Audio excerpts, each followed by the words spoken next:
বন্ধুরা, এই 15 বছরে আমাদের তৃণমূল দল এক্সপেকটেশনের বাইরে গিয়ে কাজ করেছে। মানুষ তাও তৃণমূলকে জেতায়নি। কত বড় বেইমান!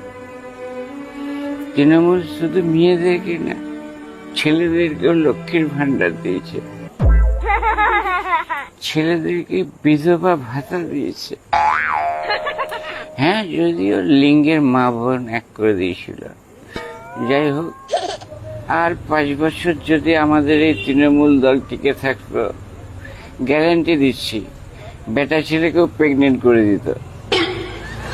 আর ওই প্রেগনেন্টের ফলে যে বাচ্চাটা হতো তার বার্ধক্য ভাতা চালু করে দিত।